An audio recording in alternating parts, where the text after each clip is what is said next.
Let this dude park up in the damn bus. Look at this shit. He had a damn parking lot right there. Uh-oh, do the palm fixation joke as I turn around. Yeah, right, again, the shit that they do, right? LDJ 4021. They do it. There's a parking lot right there. If you're waiting for somebody or what have you, you can, you just park up in the bus lane. But again, where's the New York Predator Department? Right? I'm telling you, if I had a car and I was parked up there, I definitely got a ticket, right?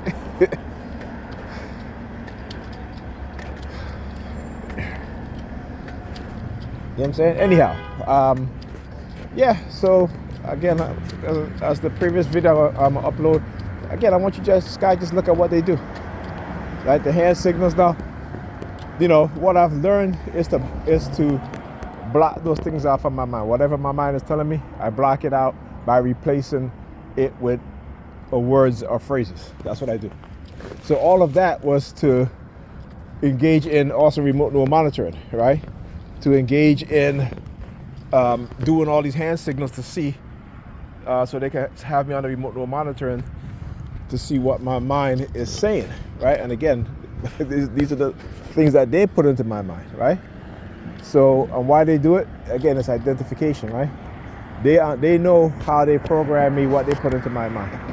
And so in order for them to engage in some sort of identification through BCI, they will do certain things. And sometimes it involves the police, sometimes it involves the predator police, sometimes it involves civilians, sometimes it involves family members, that they'll put me through these tests, right? So they can, again, engage in illegal and invasion of my privacy within my own mind, my sovereignty, which is my mind, and just again going through what they call brain fingerprinting, right? The use of BCI, you're identifying one's consciousness, right? So yeah. So anyways, I got on the bus. They had a white lady on the bus. I said all these white people had a white woman on the bus. You guys might have seen. I gotta look at the video, but when I went onto the bus, I didn't turn off my camera right away, the phone camera right away. So you might see her. See, she's wearing like a red or burgundy jacket, right? So yeah, and she started looking at me and staring at me, and then they had another black woman on the side of me, another Negropean on the other side of me, staring at my face, staring at my head. I'm like, if I was to turn around and stare at this woman because she's staring at me, they'll be like, oh, you a creep, you a pervert. But again, I want you to understand how they do the perverted shit, how they do the creep shit. You know what I'm saying? And then when you do it back to them, then they're like, oh, yeah, you a pervert, you a creep. No, fuck you. Okay, I keep telling y'all, I'm not the one. Okay, I'm not the one. All right? But this is what these groups do. This is what these people do. Right? Create false narrative. Engage in covert warfare. Covert psychological warfare. Honey trapping. Setups, frame-ups, all these things. Because they are being given, they are commanded to, right? By their cult leaders. Okay? So they will engage in such tactics and such behavior. And again, this is why, with PDD, I said to myself, here you have grown women. Yeah, they're young, but they're still grown. They're still grown, and they want to be up in high society life and all of this stuff. And so, they leave themselves open to all kind of abuse. And, and again, sometimes, when they're being manipulated, including P. Diddy, right? Because you look at the people around them, these white dudes, engaging in that sort of thing. And I keep saying to us as black people, go and look at YouTube and look at neurolinguistic retreats, right? Neurolinguistic programming retreats, and you will see the amount of white people who go to these retreats, who go to these seminars to be taught how to psychologically manipulate people. And this is nothing new. I've been talking about this shit for over 2 decades. Right? Because you know what? I recognize how I fell victim to that by managers using certain languages. Okay? You know what I'm saying? And when I start to stand up for myself and others, they did not like that. They did not like that at all. Okay, thank you for the recognition with the call horn. Not this vehicle right here, but it was in the distance. Right? Okay? Now I was reading a couple of articles. I just skimming through them. You know, I can't. I know. Unless it's a short article, I'll read it. If it's a long article, I just kind of like skim through it. Just, you know, I scroll through it and extract the parts that I think that is important. All right.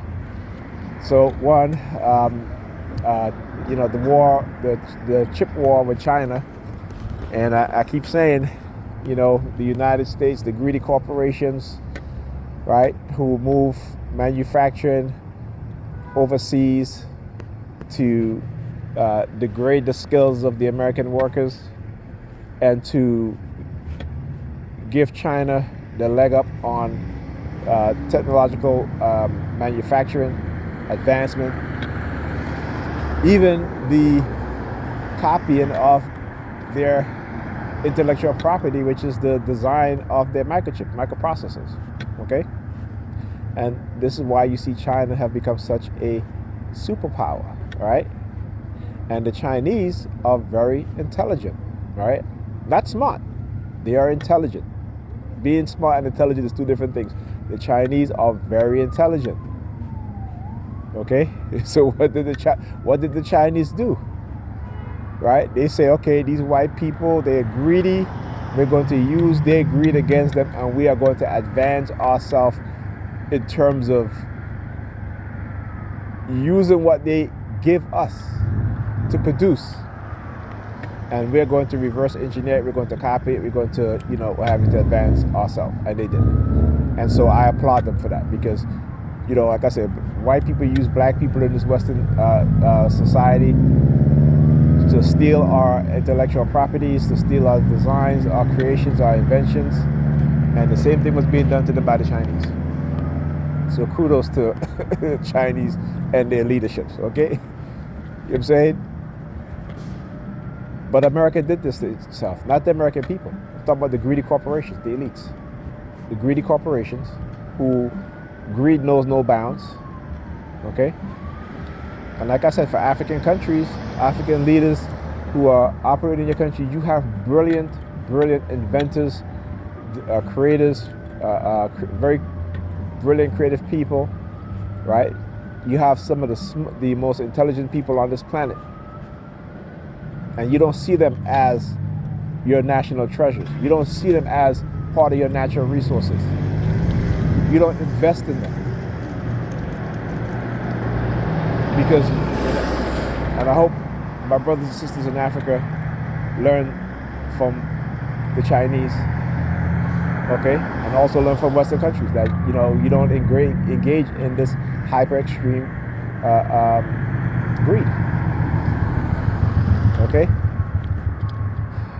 But African leaders in African countries need to start investing in their young people, in their brilliance, in their creativeness, in their inventiveness, right? And don't end up like what these greedy elites have done to the American workers. Okay? You want highly skilled people, right? Then you also want a military that will defend the homeland. You want a military that is equipped with the latest equipment for offensive and defensive positions. And not to say that you go and attack other countries, okay? But if another country is attacking you and you're attacking them and you plan an invasion, that's an offensive move, right? They're going to play defense to prevent you from invading their land. All right? Understand that. You have the abundance of natural resources. Okay? nationalize your resources. Every African nation, nationalize your resources. Okay? Nothing gets exported out of your country until it has been processed within your country, it has been developed within your country, it has been created within your country. And you need to do that for at least 2 decades in order for you to produce workers who are highly skilled, right? And then they can pass on those skill sets to the younger generations. And then you open up your trade markets to outsiders. Okay? And then you can strike deals in terms of import export. But you need to be able to do that in order for you to move forward. Look how in China, within the past 2 decades, okay? 2 decades it took. Well, I would say, yeah, about 2 decades, but they start, greedy American corporation began exporting jobs out of America to China in the late 1990s. Okay, so a little bit, 2.5 decades. Okay, and look at where China has, what China has become, and you can't blame them. You can't blame them at all. You also need to be training your a group of your people with the skill set of hacking and preventing hacking within your borders. Okay? You need to be training your young people. Promote exercise. Promote self-defense. Promote weightlifting. Not to get big as these bodybuilders, but weightlifting in terms of developing a fit body, right? And being, for self-defense and for also offensive positions. You know what I'm saying? You gotta. I wish the black community here would understand this.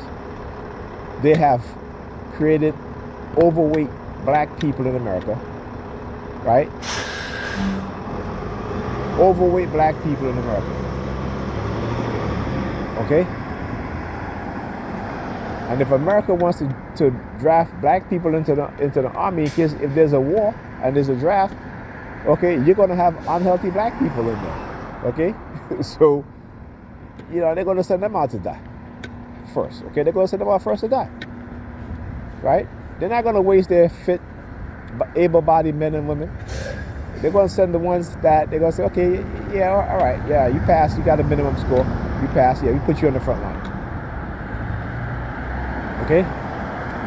Black people need to develop in America, need to develop the mindset of health, physically being healthy, physically looking healthy. Okay? Meaning working out, losing weight. Nobody said you got to be a fit model. You got to be a supermodel. Okay?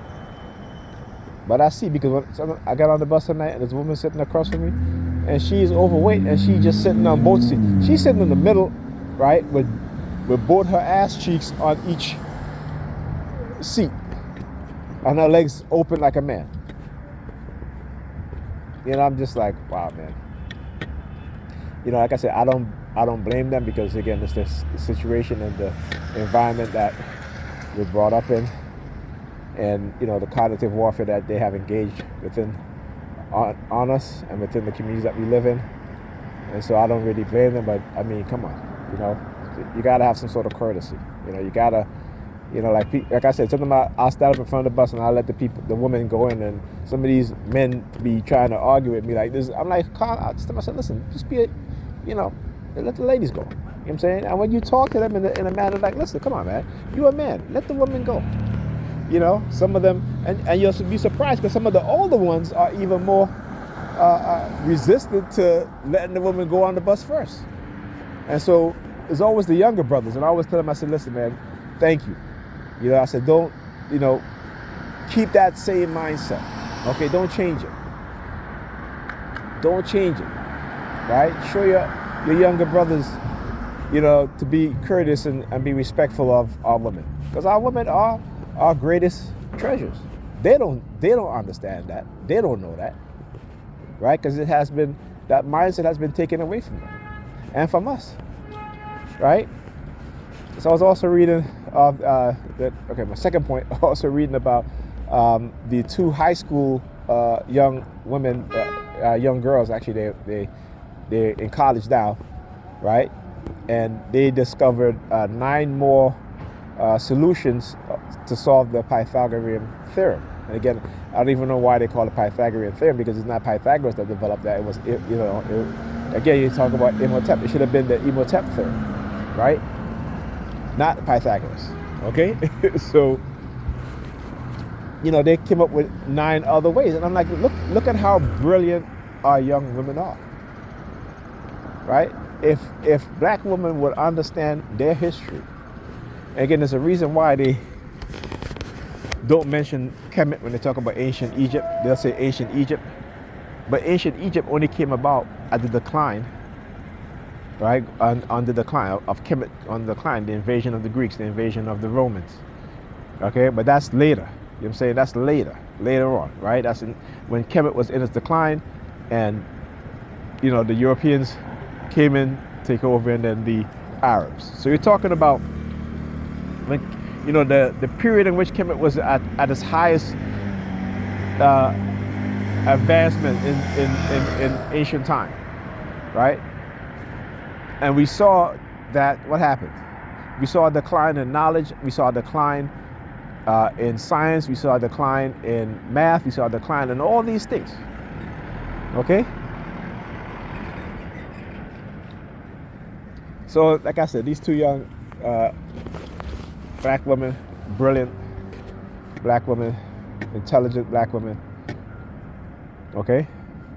And you also had another brother in Japan who solved one of Japan's hardest mathematical formulas, and he solved it. So again, when Neil deGrasse said, the smartest people are in Africa, and the dumbest people are also in Africa.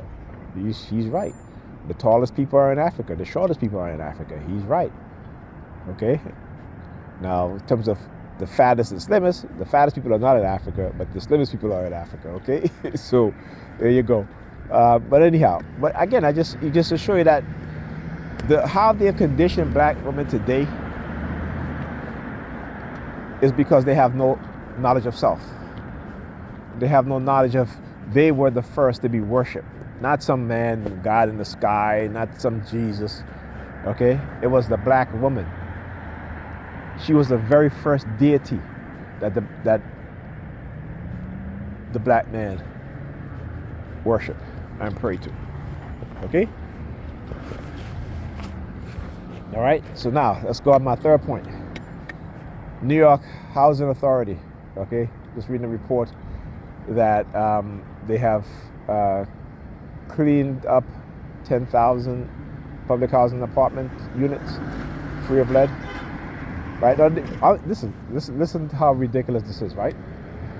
And again, I keep talking about in the 1980s, when you had all these kids with all these behavioral problems, they knew what they were doing. Okay, we live in a New York state, you live in a state that's a liberal state, right? In which liberals, white liberals in power, okay, purposely and deliberately and consciously poison, right, millions of black children in New York. And this goes back to the 1980s, okay? So you would be surprised to know that in 1960, New York City, New York State banned the use of lead paint. Okay, in 1978, Congress created a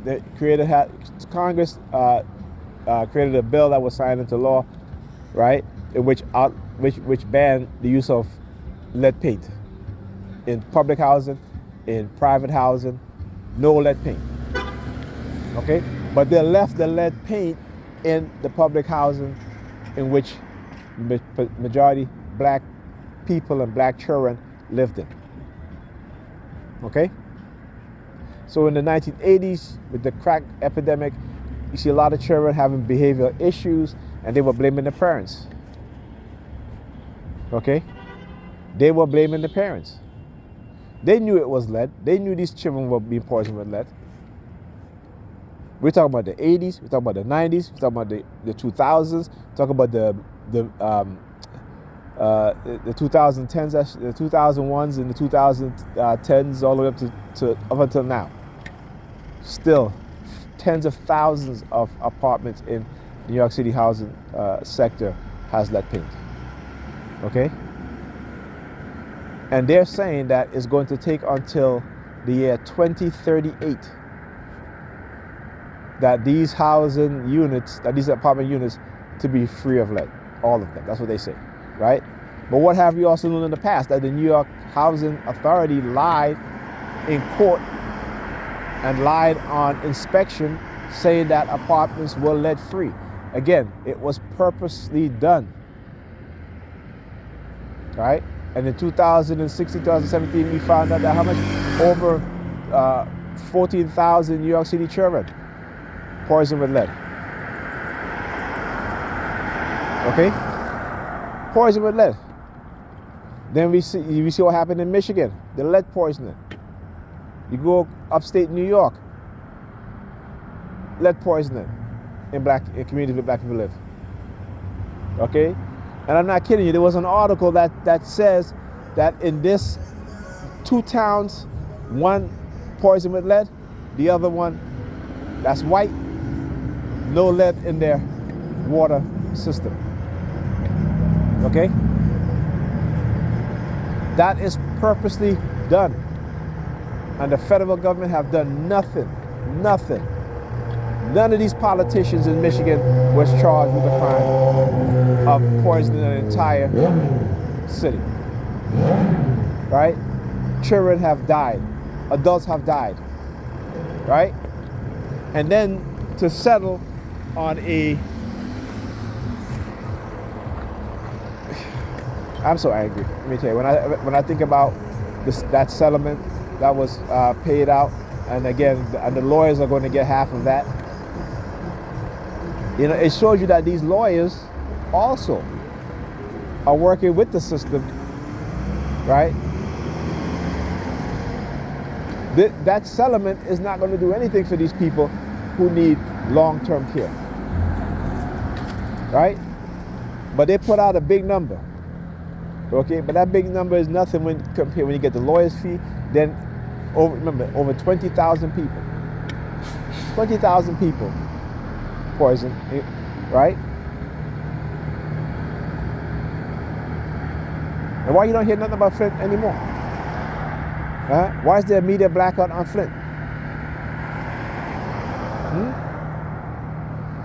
Like I said, go and get the book. We Are Poisoned. And I applaud, like I said, I always applaud investigative journalists.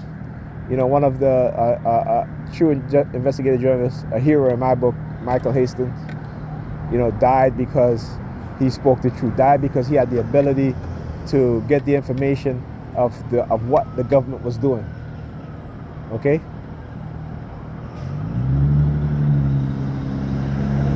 All right? So again, my heroes are not just black people. Okay? My heroes are also white. My heroes are also Hispanic. My heroes are also Asian. My heroes are also Arabs. Right? Those who fight for the rights of the human family. Not just people within their group, but for all of humanity.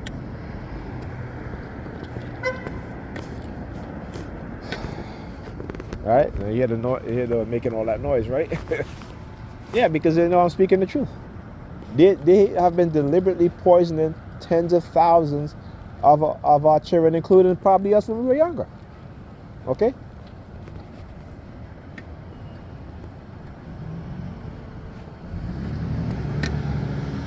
I'm not kidding. And they know this. The white supremacists and the police force, they know this. The Sambos and Sambinas, they know this. Okay? And yet they do nothing to say nothing.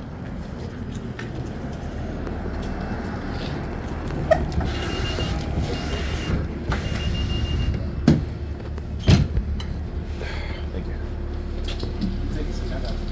Thank you.